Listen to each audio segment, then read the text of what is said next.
any writing or thought about the law and its relations to other disciplines. Professor Dias के अनुसार वर्तमान में विधि शास्त्र कामचलाऊ रूप से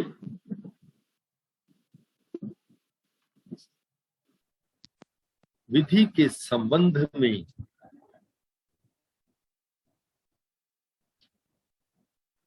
कोई लेखन या विचार एवं इसका अन्य विषयों से संबंध के रूप में परिभाषित किया जा सकता है।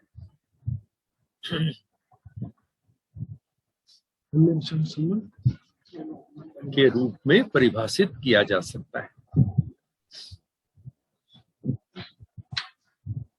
It is the broadest definition. Professor Dias की परिभाषा अत्यधिक विस्तृत है।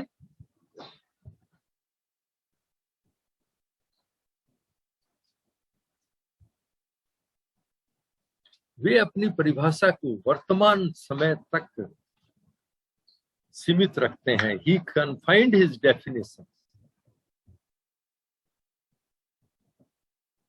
to the present time.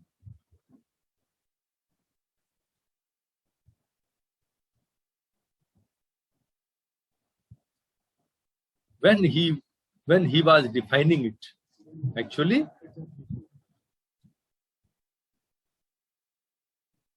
secondly, he says tentatively.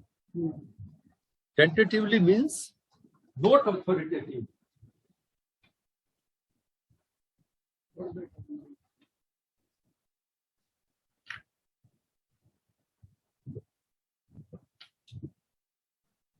वे इसे प्राधिकार रूप से परिभाषित नहीं कर रहे हैं।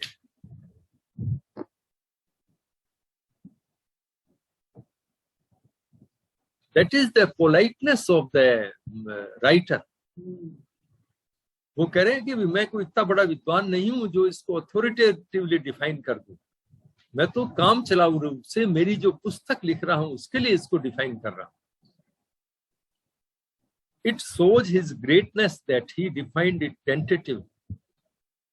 कि मैं इसे काम चलाऊ रूप से परिभाषित कर रहा हूं। And what is the definition?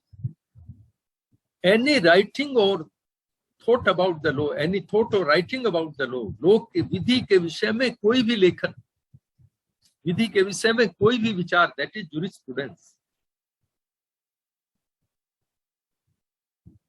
You have written an essay on women empowerment, that is feminist jurisprudence. It is also jurisprudence.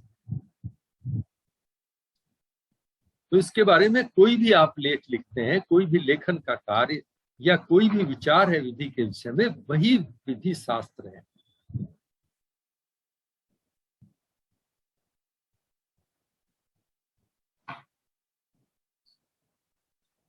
You are discussing any law, it is jurisprudence for him, for the purpose of his definition and its relations to other disciplines. विधि का अन्य विषयों से क्या संबंध है? अन्य विषयों we have discussed विधि व अर्थशास्त्र, विधि व समाजशास्त्र, विधि व मनोविज्ञान। इनका जो विधि से अन्य विषयों का जो संबंध है वह भी विधि शास्त्र है।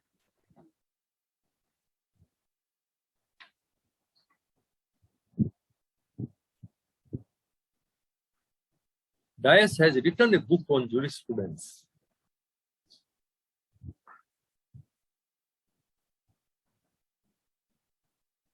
One of the best book of jurisprudence belongs to Dias.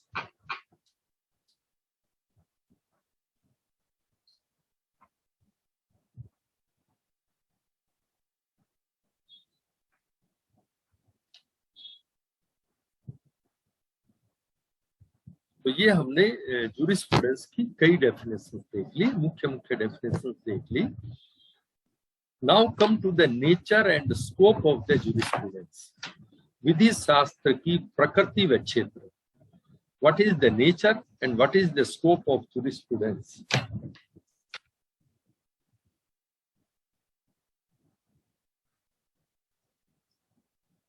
मैं किसी विद्यार्थी को, वही बात है जो शुरू में अपन ने कही थी, मैं किसी विद्यार्थी को संविदा विधि, अपकृत्य विधि या भारतीय संविधान, आपने नोट कर लिया था कि वो स्कोप में आएगी ये बात, या भारतीय संविधान की कोई भी मानक पुस्तक संदर्भित कर सकता हूं, उन सभी में प्रायः एक जैसी विषय वस्तु मिलेगी। I may refer any standard book on constitution, on law of torts, or law of contract.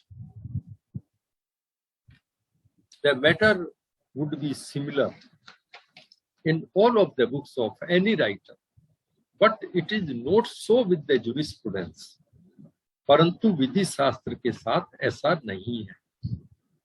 What are the reasons? इसके क्या कारण है?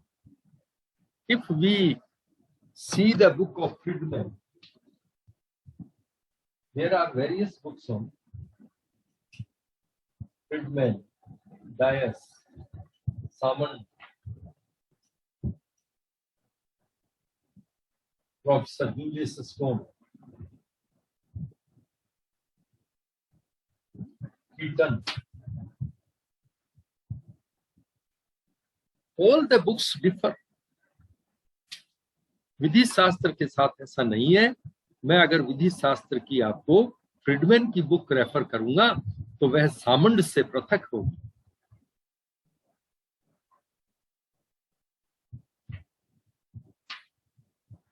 What are the reasons? Jurisprudence is a story of ever-changing ideas. First reason. Jurisprudence is the story of ever-changing ideas. विधि शास्त्र की कहानी बदलते हुए विचारों की कहानी, या ऐसा लिखो विधि शास्त्र बदलते हुए विचारों की कहानी।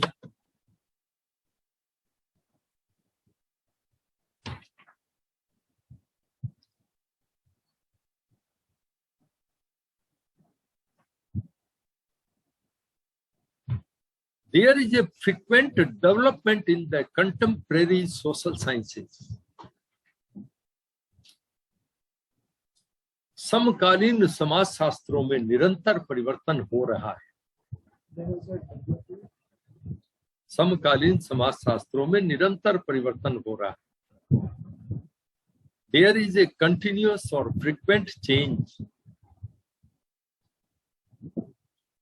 Yeah, frequent change is taking place in the contemporary social sciences. Jurisprudence is also a social science. विधि शास्त्र भी एक समाज शास्त्र है।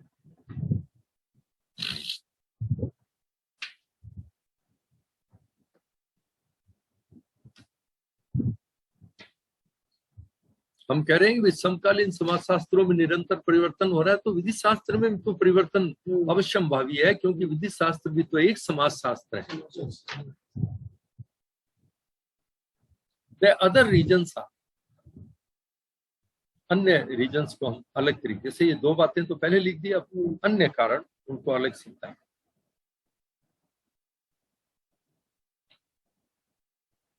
There is no definite material of the jurisprudence. There is no definite source. There is no authoritative source. There is, some says that there is no practical application. इसके निम्नलिखित कारण भी है। विधि शास्त्र की कोई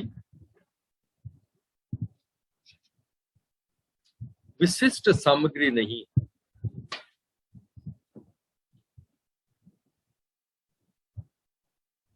There is no definite material in the jurisprudence. हम कह सकते हैं कि कोई निश्चित सामग्री नहीं है। There is no authoritative source of it, इसका कोई प्राधिकार पूर्ण स्रोत भी नहीं है।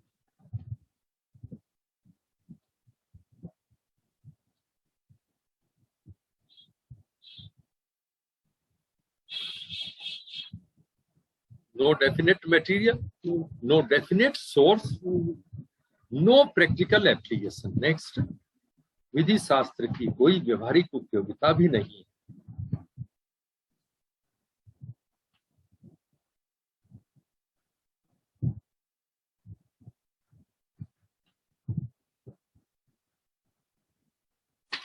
If a crime is committed, we can take an example. If one steals your watch, you may file FIR, and the IPC would be applicable. That is, section 378, 379 would be applicable. तो वहां क्या देख रहे थे, एक निश्चित कोई अपराध हुआ है तो उस अपराध के विषय में एक निश्चित कानून है, विधि है, और वो निश्चित कानून का स्रोत क्या है? It may be the parliamentary law, it may be the law of the legislature, and there is a practical application of it. कि चोरी हुई या नहीं, हम देखेंगे कि क्या धारा 378 आईपीसी में बताए गए तत्व तो मौजूद है या नहीं। परंतु जूरिस्प्रूडेंस के साथ ऐसा नहीं है, इसलिए हम कहते हैं कि इसकी जो है अलग अलग राइटर्स में अलग अलग अप्रोच मिलेगी। और इसका स्कोप जो है, हम कह रहे हैं कि सारी डेफिनेशंस जो है वो किस तरह से कोई डिफाइन करता है इसको, उस पर भी डिपेंड करेगा।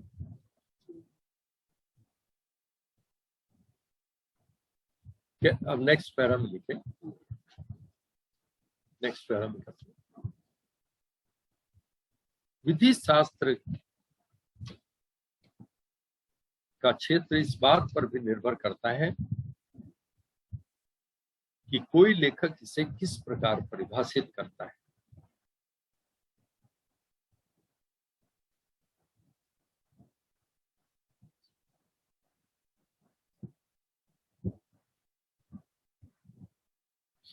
Professor Kelson emphasized on pure theory of law.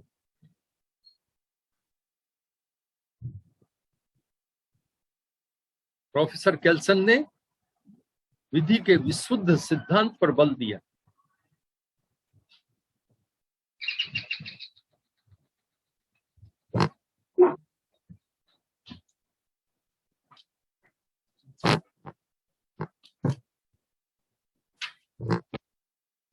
Professor Kelsen ने विशुद्ध विधि शास्त्र की बात की और कहा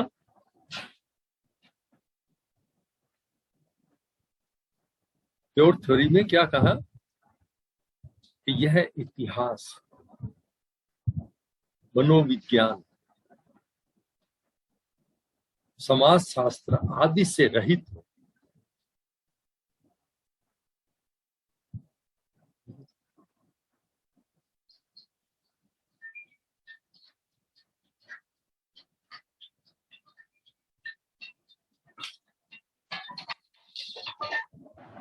hello,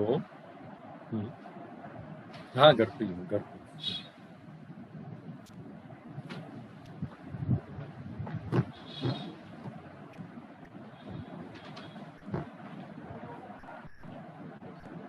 We are saying that the scope and nature of jurisprudence depends how one defines the jurisprudence.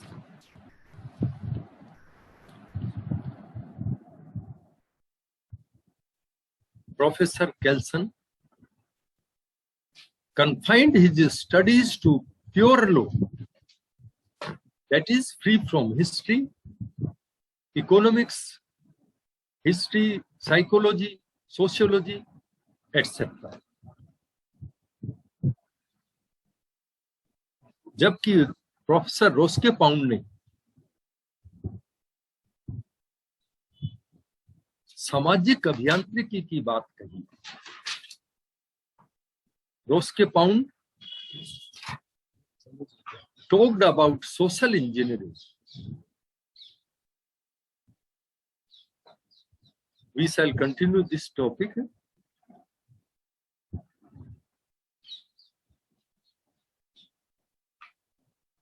The meeting will end after 10 minutes. We shall continue. Please join it. Okay. And Professor Julius Stone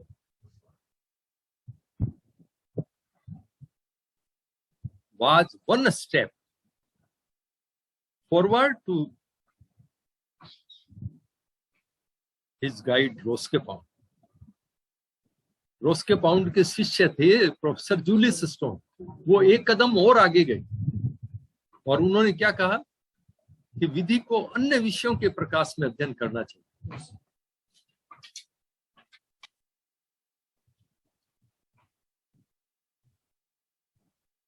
तो हम कहना ये चाह रहे हैं कि विधि शास्त्र का की प्रकृति व क्षेत्र इस बात पर निर्भर करता है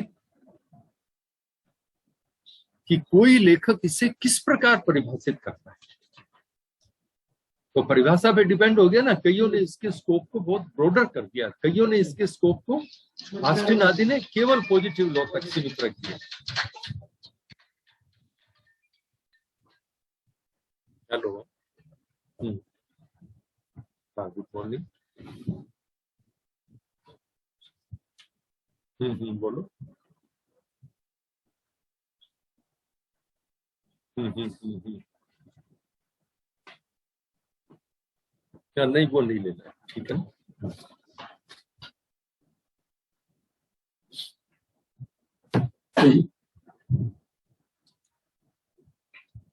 तो हम करें कि इसकी प्रकृति व क्षेत्र इस बात पर निर्भर करेगा कि कोई इसे किस प्रकार परिभाषित करता है।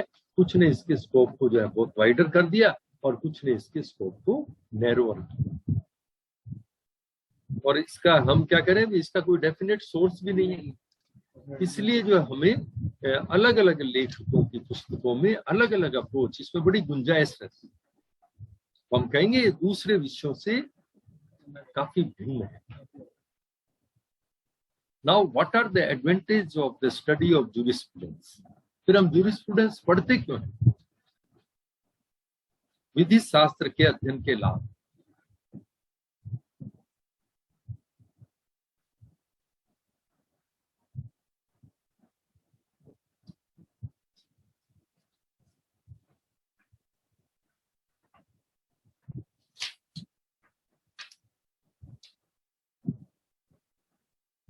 In other subjects, we study what law is applicable, what rule is applicable.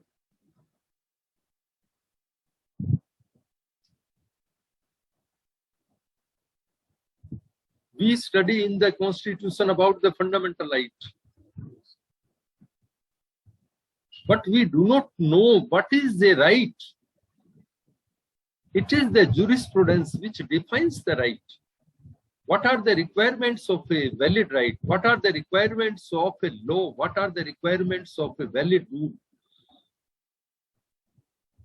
This is all the matter of the study of jurisprudence.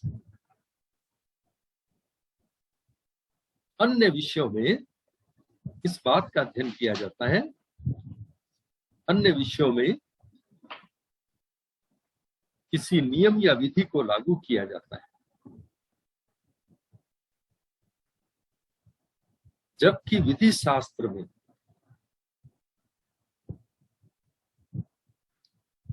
इस बात का अध्ययन किया जाता है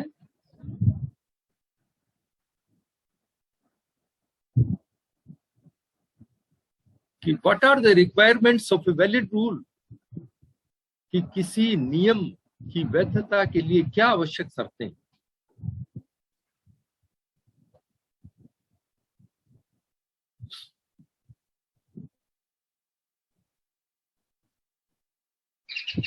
We study what is law, विधि में, परंतु विधि शास्त्र में इस बात का अध्ययन किया जाता है कि अधिकार क्या है, कर्तव्य क्या है।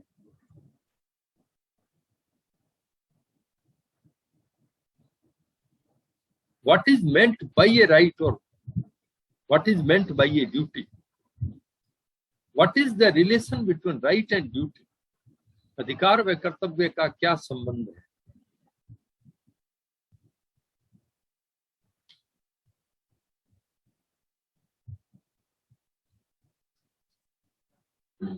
What are the requirements of a valid right?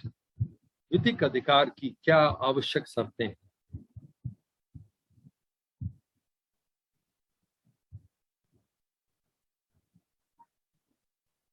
What are the different kinds of rights? विभिन्न अधिकारों की क्या प्रकार है?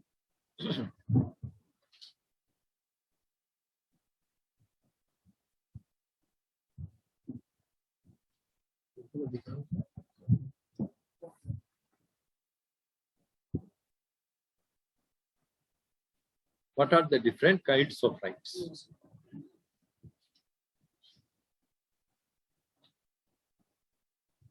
Next, in criminal law,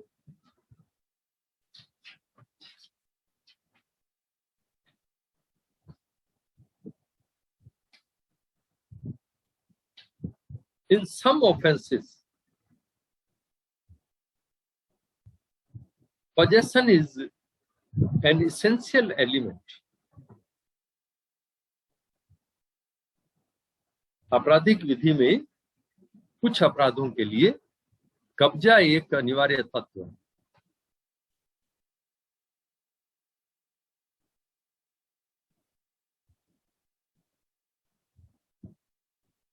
What constitutes the possession is the subject matter of jurisprudence.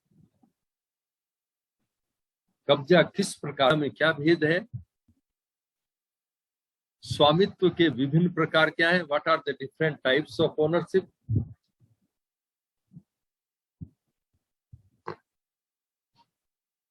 We say that possession is 9 point in law.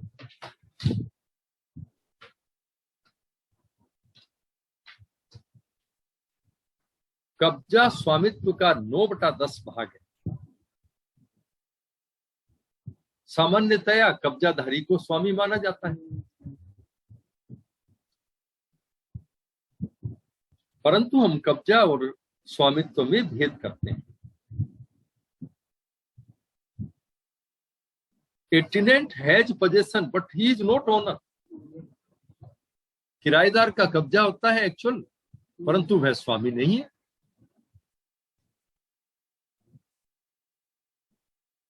ऐसा ही गिरवीग्राही या बंधक रख दिया आपने, उसका कब्जा हो सकता है बंधक में, परंतु वह स्वामी नहीं है. In mortgage also, the possession may be with one person and the owner may be different one.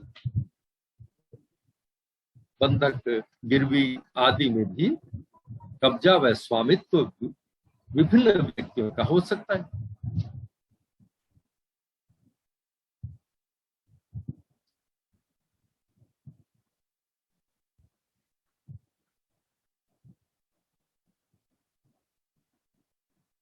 Similarly, the concept of property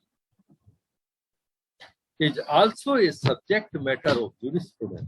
इसी प्रकार संपत्ति की संकल्पना या संपत्ति की अवधारणा क्या है, इसका अध्ययन भी विधि शास्त्र में किया जाता है.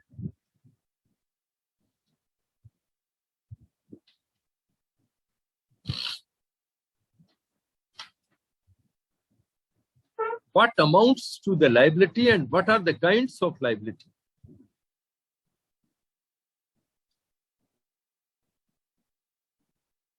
कि कब किसी व्यक्ति के लिए कहा जा सकता है कि उसका दायित्व क्या है, उसका दायित्व है. दायित्व के विभिन्न प्रकार क्या है? We study about the vicarious liability and the strict liability. These are the types of liabilities stated in the jurisprudence. कि दायित्व के विभिन्न प्रकार जैसे प्रतिनिहित दायित्व, कठोर दायित्व,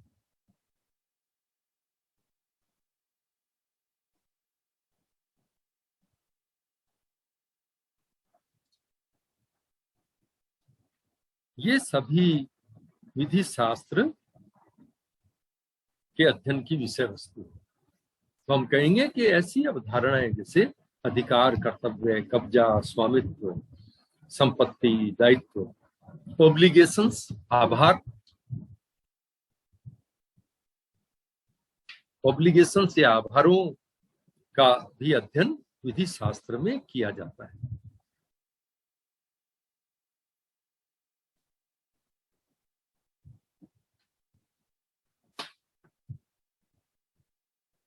In criminal law, intention is an essential element. What is the difference between intention and motive is a subject matter of the study of jurisprudence. आपराधिक विधि में आशय एक महत्वपूर्ण तत्व है।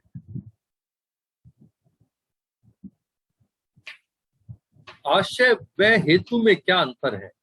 What is the difference between intention and motive? आशय व हेतु में क्या अंतर है? इसका ज्ञान भी विधि शास्त्र की सहायता से ही हो सकता है।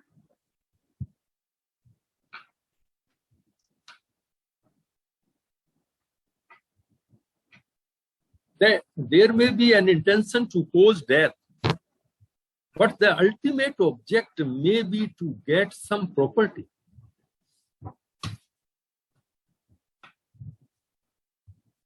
कि एक्स ने अपने पिता की हत्या कर दी या अपने दादा की हत्या कर दी। The intention is to kill, intention is to cause death. आशय क्या है? मृत्यु कारित करने का। परंतु जो अल्टीरियर इंटेंशन है, क्योंकि उसका पिता उसको संपत्ति नहीं देता था, संपत्ति में हिस्सा नहीं दे रहा था, अल्टीमेट गोल था संपत्ति प्राप्त करना, उसको हम कहते हैं हेतु। That is the ulterior intention. तो आशय व हेतु में क्या भेद है, इसका अध्ययन भी विधि शास्त्र में किया जाता है।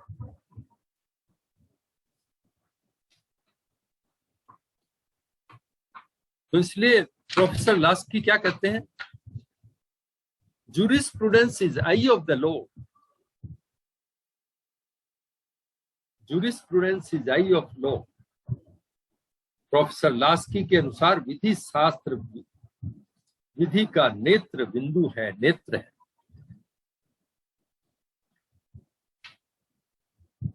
जिस तरह से बाहरी जगत को देखने के लिए शरीर रूपी आंख की आवश्यकता है,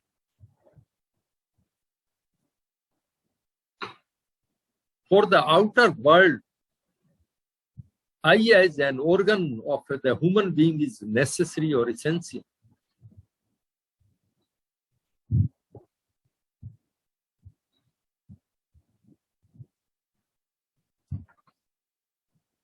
कि यदि आंख नहीं तो संसार नहीं, बाहरी जगत को देखने के लिए संसार जो है मनुष्य के अंग रूपी आंख की आवश्यकता है, वैसे ही विधि को जानने के लिए विधि शास्त्र रूपी आंख की आवश्यकता होती है।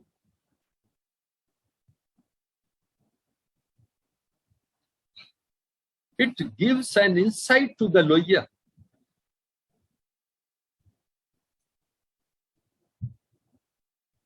To know the basic rules, to know the basic law, to know the principles of law. विधि शास्त्र विधि वेता को, अभिभाषकों को, न्यायाधीशों को विधि को जानने के लिए अंतर्दृष्टि प्रदान करती है।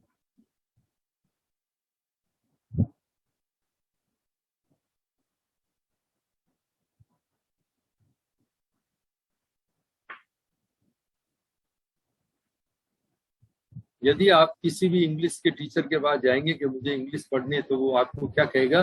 टेंस पढ़ाना शुरू कर देगा सबसे पहले, और कोई बात आपकी सुनेगा ही नहीं। ऐसे हिंदी वाले के पास जाओगे तो ग्रामर पढ़ाएगा। तो हम कहेंगे अगर किसी भाषा को जानना है तो उसकी ग्रामर को जानना आवश्यक है। तो ऐसे ही अगर विधि को जानना है तो हमारी जो ग्रामर है, जूरिस्प्रूडेंस रूपी ग्रामर को जानना आवश्यक है। To expertise or to know a language, it is necessary to study the grammar. किसी भाषा को जानने के लिए ग्रामर का अध्ययन आवश्यक है, ठीक है उसी प्रकार विधि को जानने के लिए विधि शास्त्र रूपी ग्रामर की आवश्यकता है। विधि की कठिन शब्दावलियों,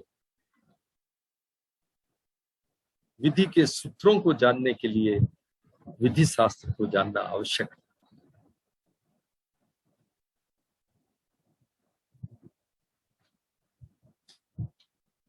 For the knowledge of legal phases, for the knowledge of legal maxims, it is necessary to study the jurisprudence. विधि शास्त्र के अध्ययन के बिना विधिक शब्दावली को ठीक से नहीं जाना जा सकता, विधिक सूत्रों की जानकारी नहीं हो सकती।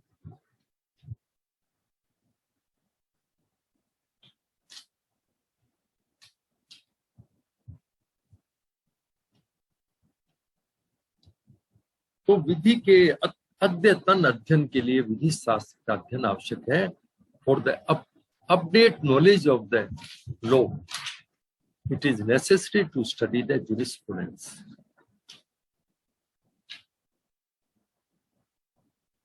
विधि की अद्यतन जानकारी के लिए, अद्यतन ज्ञान के लिए विधि शास्त्र का अध्ययन आवश्यक है।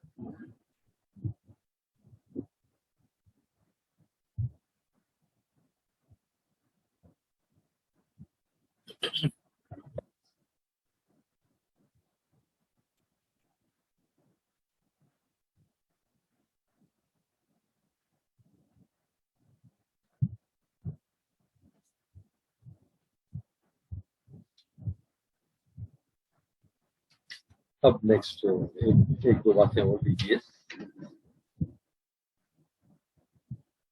We say some writers say that it has no practical application. We have studied all the practical application. इसकी कितनी जो है व्यवहारिक उपयोगिता है, और इसकी व्यवहारिक उपयोगिता इस बात से भी स्पष्ट होती है कि सुप्रीम कोर्ट ने कितने ही केसेस में ऑस्टिन की थ्योरी और रोस्के पाउंड की थ्योरी को डिस्कस किया। To know the concept of sovereignty, the Supreme Court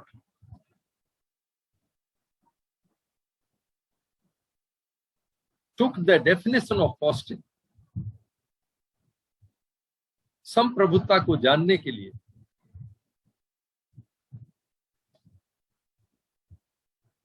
उच्चतम न्यायालय ने ऑस्टिन की परिभाषा का हवाला देते हुए इसे स्पष्ट किया।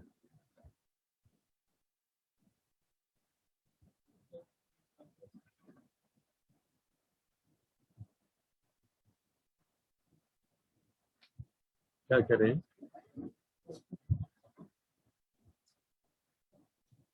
ऐसे जो है देखिए, फंडामेंटल राइट्स और डायरेक्टिव प्रिंसिपल्स का relation you have studied in LLB first year.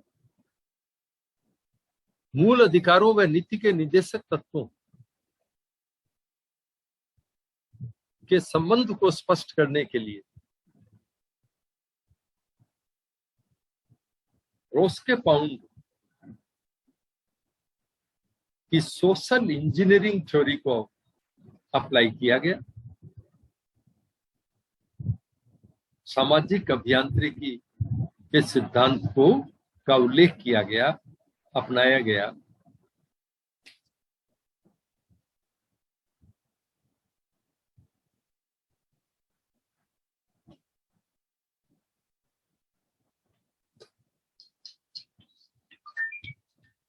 हितों में संतुलन। हेलो, हाँ हाँ, कौन से उसका पब्लिकेशन का? हाँ वो बेस्ट है, वो अच्छा है, बेटर है। ठीक है ना। और वो सीआरपीसी आईपीसी एविडेंस तीनों का वो इंग्लिश, हाँ वो भी अगर हो तो एक बार दी जाओ, है ना। ठीक,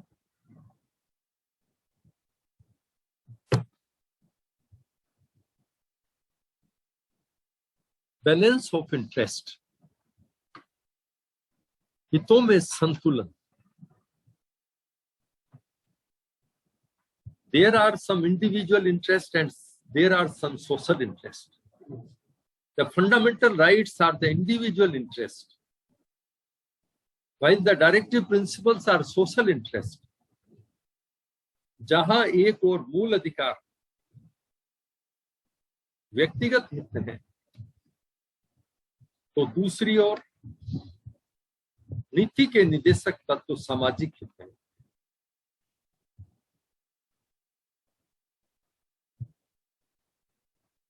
इन दोनों में संतुलन कायम रखने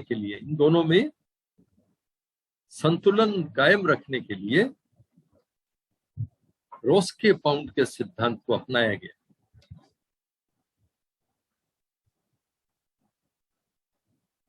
ब्रैकेट में लिख दो, केशवानंद भारती बनाम केरल राज्य, केशवानंद भारती बनाम केरल राज्य, state of Kerala, PIR 1973,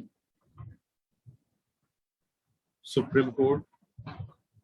page number देखना है 1461 है, देख लेना, कंफर्म कर लेना।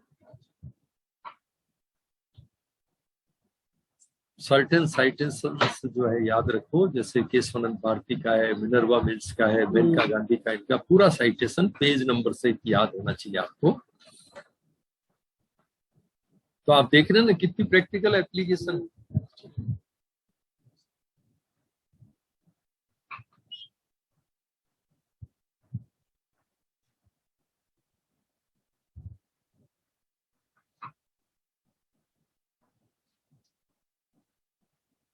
भाई ये क्वेश्चन आया है सुप्रीम कोर्ट के सामने, क्या हैदराबाद का निजाम जो है वो संप्रभु था या नहीं। भारत में हैदराबाद के विलय से पूर्व हैदराबाद का Nizam sovereign in the sense of Austin था या नहीं। The Austin theory was applied. Amir Unnisa का एक केस है, वो अपने ऑस्टिन की थ्योरी में देखेंगे कि उसमें यह प्रश्न आया कि हैदराबाद का निजाम संप्रभु था या नहीं। तो उन्होंने कहा कि उसमें सारी शक्तियां विद्यमान थी, कार्यपालिका, विधायिका एवं न्यायिक शक्तियां विद्यमान थी, इसलिए वह संप्रभु था। तो हम कहेंगे ऑस्टिन के सिद्धांत में फिर हम डिस्कस करेंगे, रोस्के पाउंड में फिर डिस्कस करेंगे। तो हम कह रहे हैं कि इसकी प्रैक्टिकल एप्लीकेशन है। The supreme court has also applied in various cases the different theories of the jurisprudence, चाहे वह सोशियोलॉजिकल jurisprudence हो, चाहे हिस्टोरिकल हो, चाहे एनालिटिकल हो, इसको समय समय पर जो है अप्लाई किया जाता रहा है। ऐसे ही प्रॉपर्टी का कंसेप्ट है,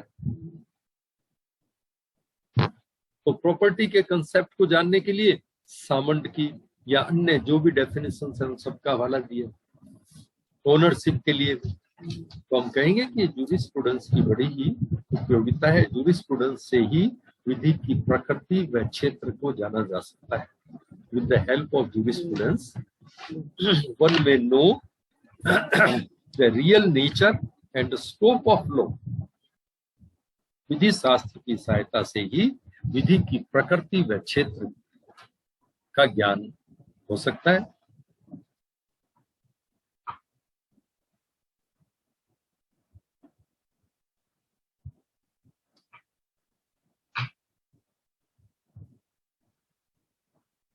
तो ये हमने स्टडी कर लिया विधि शास्त्र के अध्ययन के लाभ, विधि शास्त्र की प्रकृति व क्षेत्र। ये टॉपिक अपना पूरा हो गया, विधि शास्त्र की विभिन्न परिभाषा। ओके, इसमें कोई बात पूछनी हो किसी को?